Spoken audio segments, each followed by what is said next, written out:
I'm done with you. Just die here." My husband spat out the words, leaving them to hang in the frigid air as he abandoned me and our 4-year-old daughter in the snowy expanse of the mountain wilderness.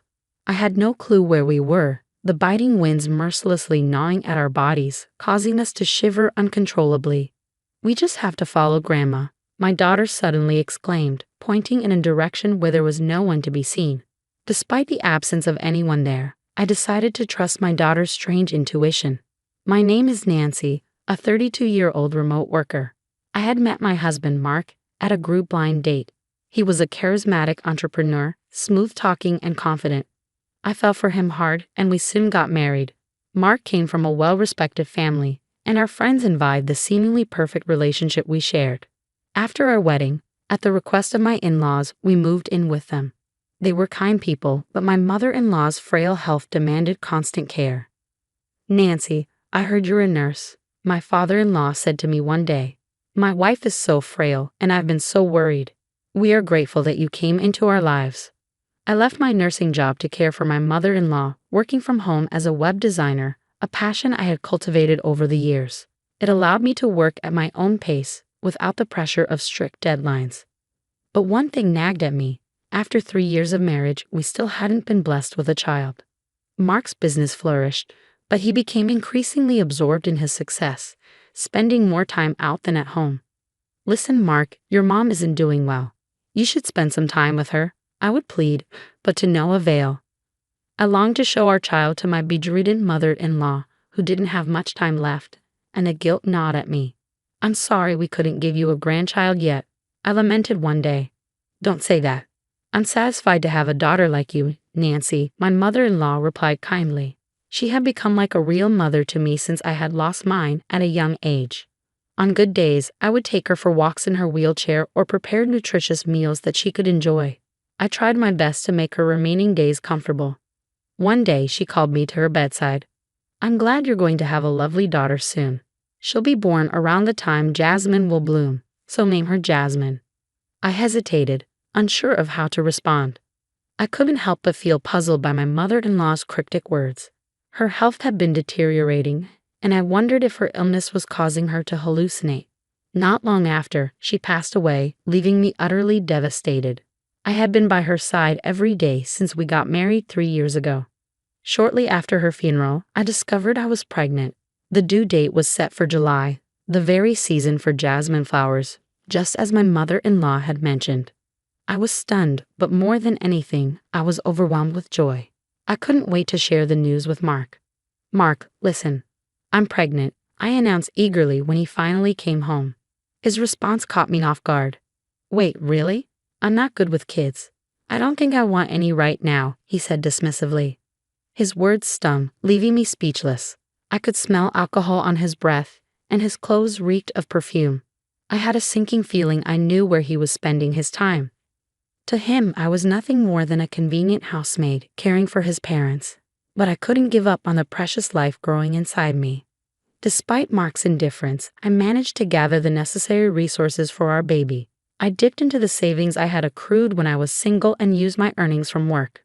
Just as my mother-in-law had predicted, our daughter was born during the blooming season of jasmine flowers. We named her Jasmine. She was a beautiful child with radiant skin, bearing a striking resemblance to my late mother-in-law.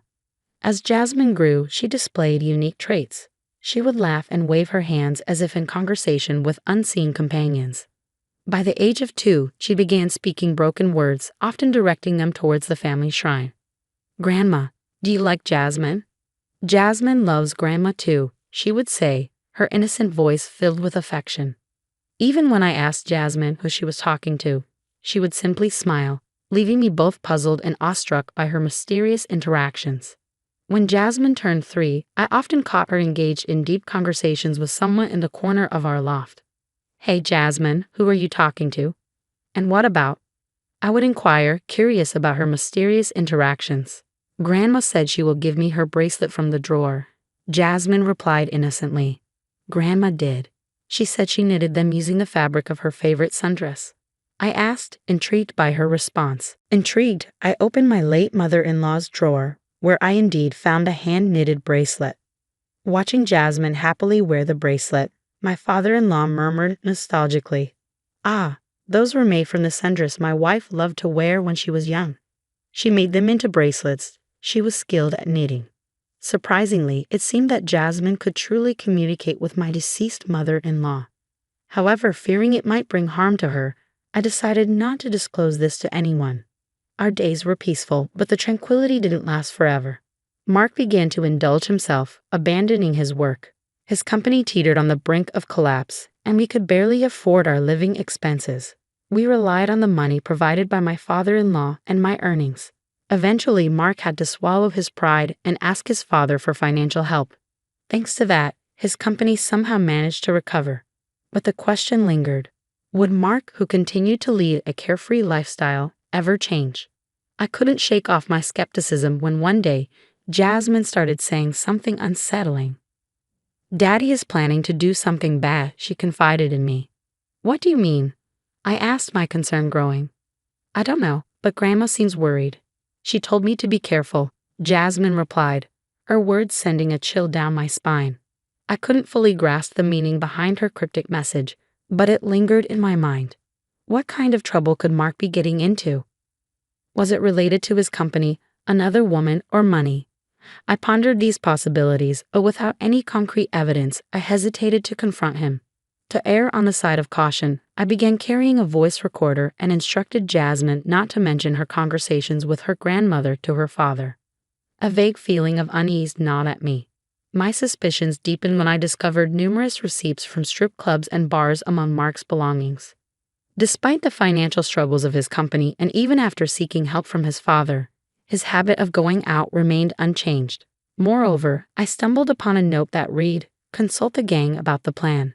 The mention of the gang left me uneasy and wondering about the extent of Mark's involvement. If what Jasmine said was true, and my mother-in-law had indeed been warning us, it could signify impending danger for me and Jasmine. The thought sent shivers down my spine, and for several weeks I remained on high alert. Yet nothing further transpired, and gradually my sense of caution receded as I resumed my daily routine. Then one day my husband, unusually upbeat, approached me. "Thanks to Dad's assistance, my business is thriving and we're making greater profits. How about we go on a family vacation for the first time in a long while?" His suggestion filled me with conflicting emotions. Despite his seemingly sincere offer, doubts about my husband still lingered in my heart. I couldn't ignore the flicker of hope that surged within me as I glimpsed my husband's gentle demeanor, reminiscent of old times. If my husband has genuinely changed his mind, this could be an opportunity to mend our relationship, I thought, entertaining the possibility. With that hopeful notion in mind, I agreed to the family trip. As I busied myself with preparations, the worry stemming from my daughter's unsettling words gradually faded, replaced by excitement for the long-awaited journey. On the day of the trip, I was taken aback by the sight of the rental car my husband had arranged. It was equipped with snow tread tires, instilling a slight unease within me. I couldn't shake the thought that we might be heading towards a snowy mountain. Yet, fearing that voicing my concerns might spoil the trip and dampen my husband's mood, I silently took my place in the back seat alongside our daughter. In hindsight, I realized I should have been more cautious. As we drove deeper into the mountains, supposedly towards the hot spring, my anxiety heightened. Then increasing snowfall and a deviation from the interstate onto an unfamiliar side road only fueled my apprehension. "Dear, this road seems unusual. Are you certain we're on the right route?" I questioned, my voice tinged with worry. My husband's silence only deepened my unease as he continued to drive, his expression grim and fixed ahead. Clutching my daughter tightly, I bit my lip, suppressing the rising sense of alarm. Then, abruptly, my husband brought the car to a halt on a desolate path devoid of any road markings. "You two are of no use to me anymore. Sleep quietly here," he declared, his tone chillingly detached as he dragged us out of the car. "Oh, I almost forgot. I'll be taking your phone with me," he added casually before swiftly snatching the device from my hand. "Wait, dear." I called out in vain, my heart pounding with fear and confusion. I screamed, but my husband ignored me. With a smirk, he started the car and drove away, leaving us behind in the falling snow. Lost in the thick forest, we were stranded with no idea of our whereabouts. Though my husband had confiscated my phone, I had secretly stashed a spare one in my backpack. Yet there was no signal, rendering it useless for calling for help. Since we had left the interstate, a sense of foreboding had gripped me, intensified by my daughter Jasmine's earlier words. Thankfully, both Jasmine and I were bundled in winter coats with our backpacks filled with provisions for emergencies. Despite my preparations, the biting cold winds cut through me, chilling me to the bone. I retrieved a disposable hand warmer from my backpack, using it to warm myself and calm Jasmine with a caramel candy. As the snowfall intensified, it became apparent that we were facing the prospect of being stranded alone in the wilderness. Uncertain of what to do next, I felt a surge of hope when Jasmine suddenly exclaimed, "Mom, Grandma says she's coming over here."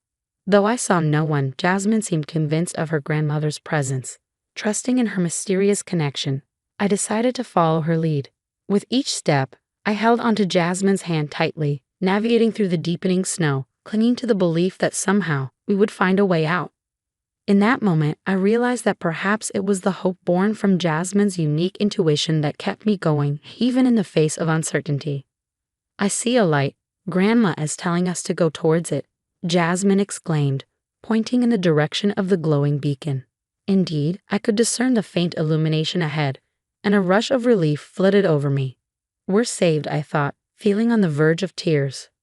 "Thank you, mother-in-law," I quietly whispered my gratitude to the guiding presence of my late mother-in-law. Finally reaching a hotel nestled at the foot of the mountains, we sought refuge to warm up. With extra cash stashed in my backpack, I knew we could afford to stay for a while. As we settled in, my thoughts turned to plotting my revenge against my husband. "Don't think I'll forgive you for this. I'm going to thoroughly investigate why you wanted us dead, so be prepared," I vowed silently, determined to uncover the truth behind his treachery. 5 days later, I reached out to my father-in-law. He was taken aback by my unexpected call, but his joy was palpable upon learning that Jasmine and I were safe.